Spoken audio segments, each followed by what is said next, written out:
eu acho que um assunto que a gente poderia abrir para tratar e que a gente conversou nos bastidores é sobre a importância do medo para alguns tipos de perfis comportamentais como um propulsor de motivação, né?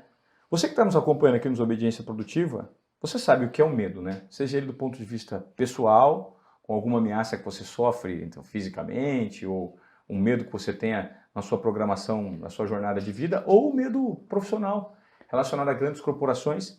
E o Wesley, como além de ter o reservatório de dopamina, que é um clube fechado em que ele explica quais são, de que forma trabalham os mecanismos mentais, ele também faz atendimento de pessoas de alto nível, de alta performance, que são perfis comportamentais do mercado corporativo com grande responsabilidade, são tomadores de decisão. E a gente estava conversando sobre o nível de pressão a que essas pessoas são submetidas e de que forma elas performam.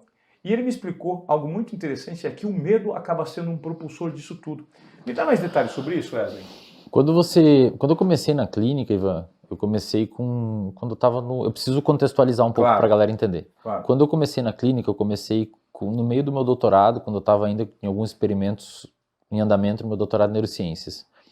Depois de um tempo, e devido a eu começar a fazer divulgação de conhecimento nas mídias sociais, o pessoal acaba gostando muito e vem me acompanhando, entendendo o que eu estou falando, consequentemente veio uma demanda muito grande de pessoas querer atendimento comigo, e para eu conseguir ter mais tempo para estudar, para eu conseguir ter mais tempo de produzir conteúdo e entregar de graça muito conteúdo para muitas pessoas que não têm a possibilidade de pagar uma consulta minha, o que eu comecei a fazer? Eu comecei a aumentar o meu valor da consulta, devido à demanda de pessoas que estava vindo.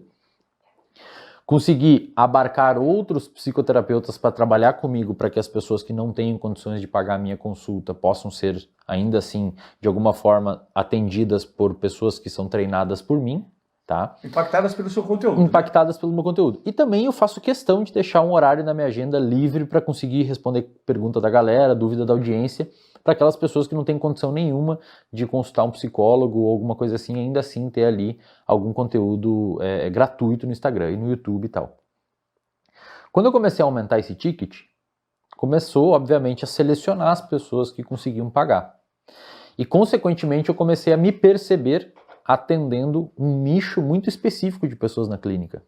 Pessoas, principalmente grandes empresários, grandes executivos ou pessoas do mundo esportivo, etc., de alta performance.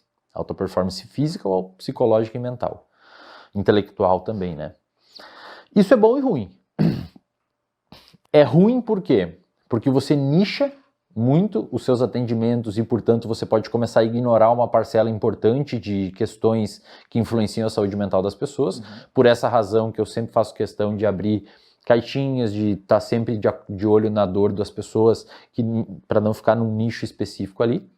Mas é bom, por outro lado, porque você começa a ter acesso a muitas pessoas que não se conhecem na vida real e elas trazem as suas dores e o seu padrão cognitivo comportamental para mim. Então, as coisas meio que afunilam a mim.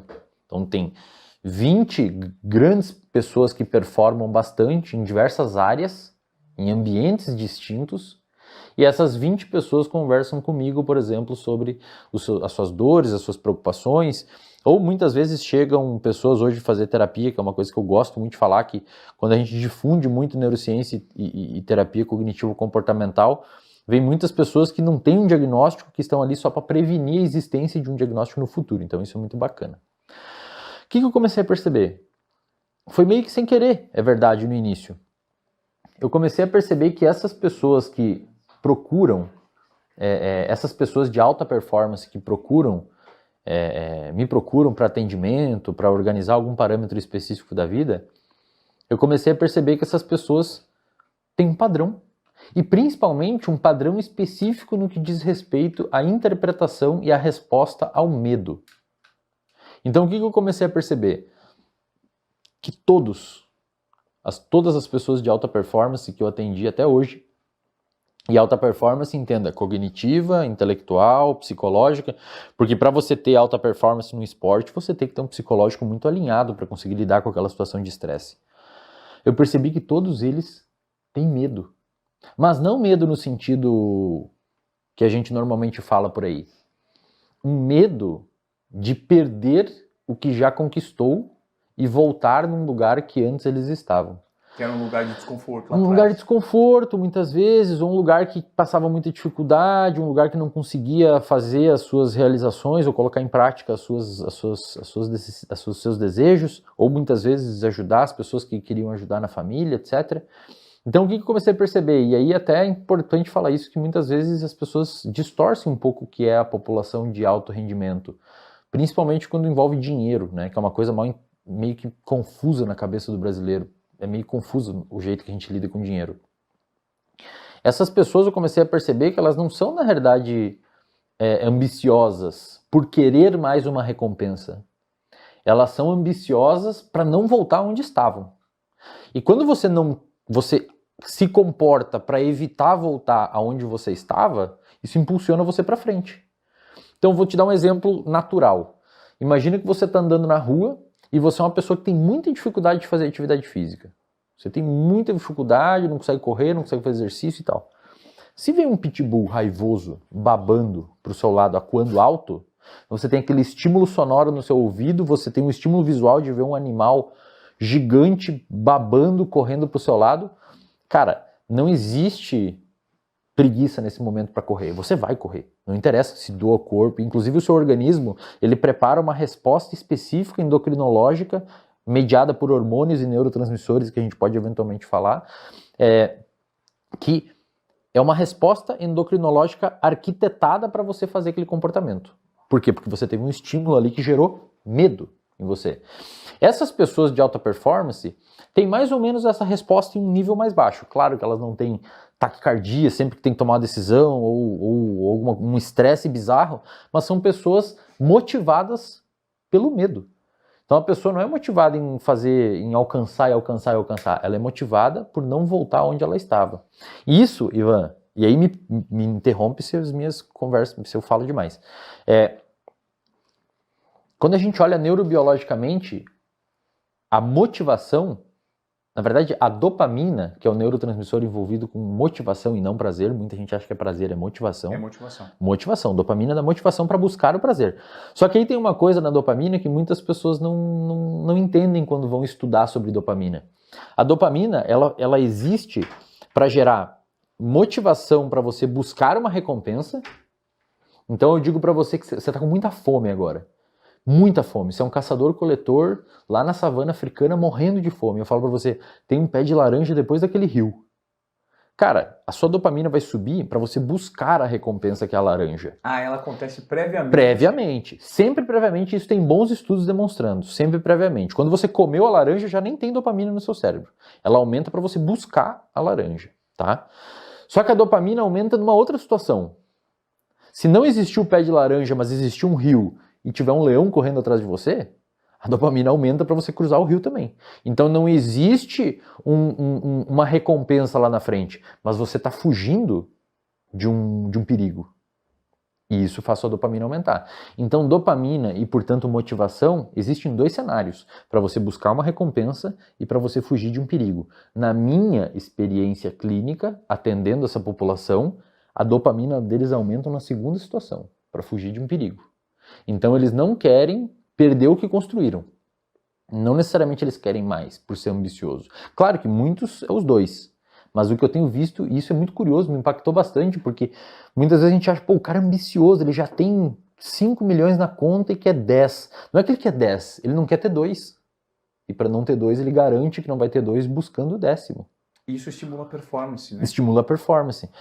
Então essas pessoas de alta performance, cara, eu falo isso abertamente, sou muito criticado muitas vezes, mas aí quando você está de certa forma numa linha de frente em algum assunto, as pessoas ora te gostam do que você fala, ora batem no que você está falando. E eu entendo que faz parte do game isso, de apanhar um pouco de alguns grupos.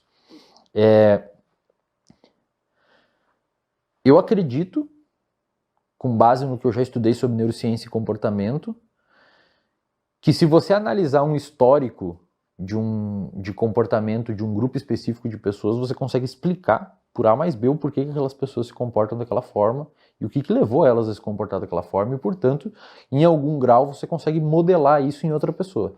Ótimo, esse é um assunto super Você interessante. entende o que eu quis dizer? Perfeito. Tanto que a próxima pergunta está baseada nisso.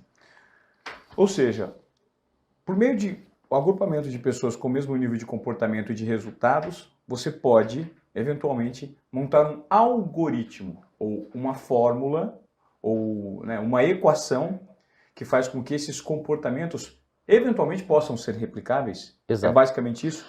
Pensa assim, ó, quando você vai treinar um atleta de fisiculturismo ou de endurance, um triatleta ou um maratonista, alguma coisa assim. O que você faz? Você procura um treinador que já fez isso com outros organismos. Perfeito. Então ele sabe qual que é a frequência cardíaca que esse organismo tem que operar num determinado período e quais os nutrientes tem que estar dentro desse organismo, quanto tempo...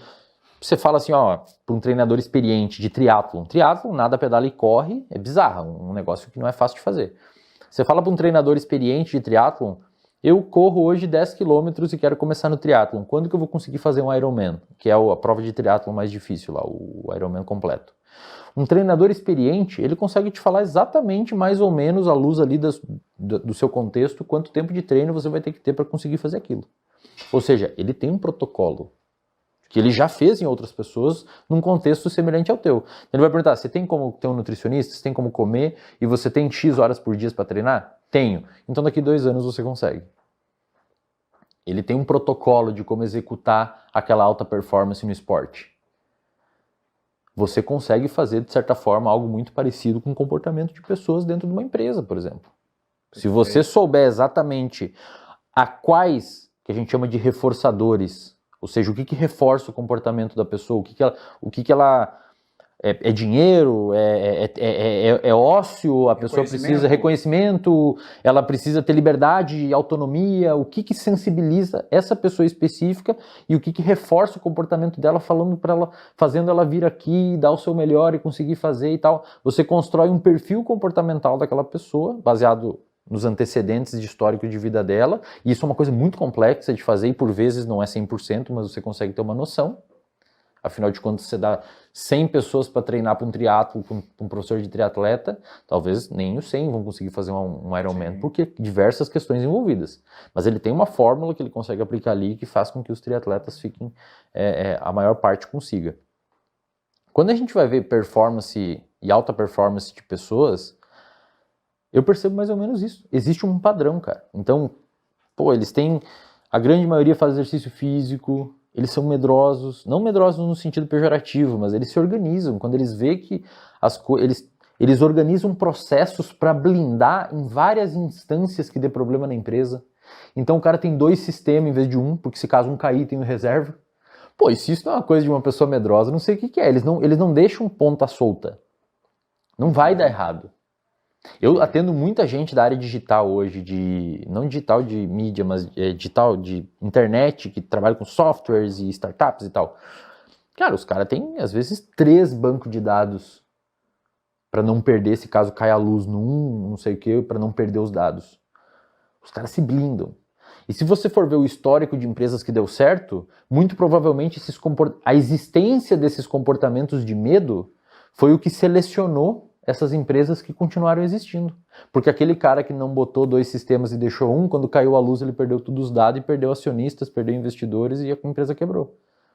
Então esse perfil e esse comportamento de medo, por vezes pode ser um preditivo, inclusive, de que a empresa vai talvez dar certo. Claro que a gente não tem esses dados e tal, mas é uma coisa que eventualmente daria para fazer. Você entende o que eu quero dizer? Existem traços de comportamento, assim como, por exemplo, em muitos atletas, a grande maioria dos atletas de altíssima performance são muito obsessivos. Obsessivos no sentido, cara, milimetricamente obsessivos. Assim, o cara... César Cielo, por exemplo, que tinha um estado de ativação muito grande antes de entrar na piscina, se batendo, né? Exato, cara. E assim, vai ver se um cara desses erra uma refeição. Vai ver se um atleta de fisiculturismo de ponta toma um álcool. Os caras são obsessivos, cara. Naquele horário, aquela refeição, naquele momento, e nada vai me tirar aquilo, e eu deixo todo o resto de lado para alcançar aquela performance. Então, por exemplo, obsessividade é uma coisa que é um traço, cara, comunsíssimo em pessoas de alta performance.